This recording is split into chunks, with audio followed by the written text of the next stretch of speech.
So, have you ever had someone on your team and you love them? Great team member, great employee, and then they leave? Maybe they go to work for the competition? Ay, ay, ay. Has that happened to you? Stay tuned.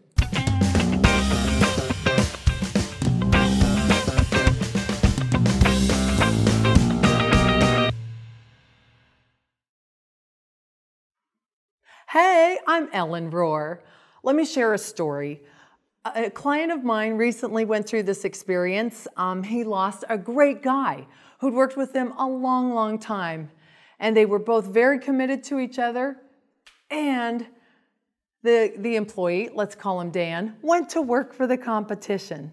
Now that can happen. Maybe it's happened to you. It's happened to a lot of my clients over the years. So I thought it was worth chatting about. All right? So I said to my friend, what happened? Here's a guy who had a real career opportunity here. What did he say on his way out the door? Now, sometimes you can ask an exiting employee, why are you leaving? And they may tell you the straight scoop, or they may not. Fair enough? So he said that he was going to find some greener pastures, and all that's great. I turned to my client and I said, okay, so something happened in this situation that would cause a great guy like that to leave. So what can you do different and better? In these situations, it's always a good idea to look yourself in the mirror, in the eye, and decide what you're going to change to make sure that we find and keep great people on our team. So my client totally rose to the challenge.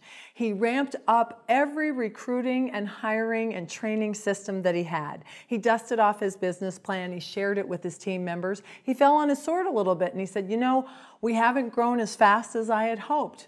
It's been taking us a little bit longer and I'll take the heat for that. So I'm going to use this experience to make sure that we're developing at every level of the company, and we're going to bring new people in here, train them, help them succeed, help them get good, because that's how you are going to move up the ladder. How cool is that?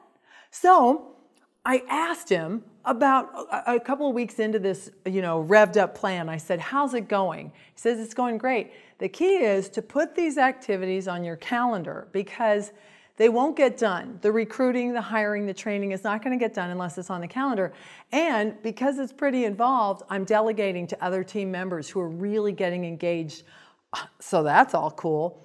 Then I said, how long is it taking you to go through these procedures on a daily basis to bring new team members in? And he told me he's spending 2 hours a day on recruiting, hiring, and training team members. Pretty cool, huh? I said, is that okay with you? How long do you plan to do this? And he replied, I'll do whatever it takes to grow the team and the opportunities we need to reach our dreams. I'm inspired. So let me share some tips with you. These are the things that my client engaged to help him become a machine when it comes to magnetizing and attracting great people to come work with him. Share the business plan. Put your plan together and let them know what the big picture is.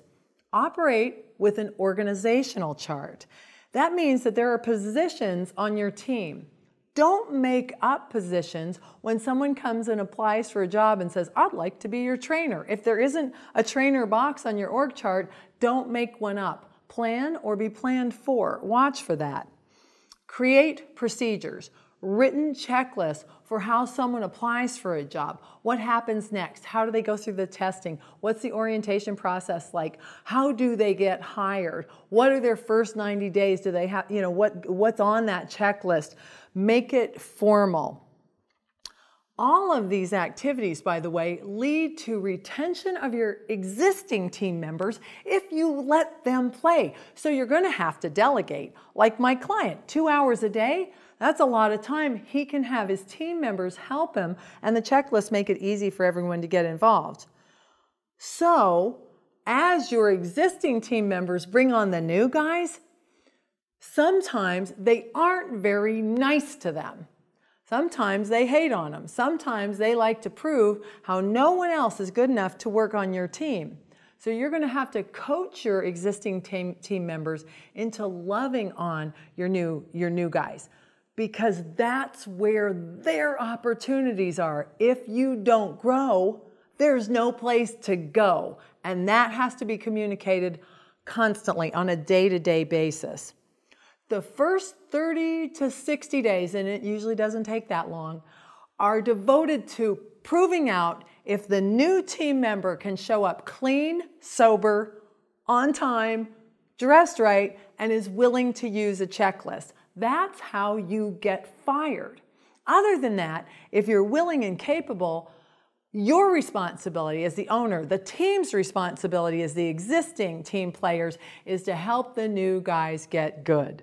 So exciting. All right, you can do this, right? Are you ready? Are you ready to commit to those kind of activities? If you do, you will never be held hostage by an employee again. You will never have the wheels come off the bus if a key person leaves. You will create an engine of opportunity, which my client has done.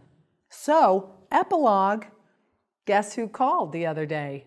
Dan. Dan wants to come back. Has that ever happened to you? So should my client take him back? He doesn't have to. What would you do? What do you think I advised my client to do? Let's talk about it. Fill in the comments right there in the blog. Let's see what you got. We'll have fun with this. Live your life the way you want to live it. Make some money, have some fun. That's what we're about at Business Uncomplicated, Life Unleashed. Comment below. I'll respond. It'll be fun.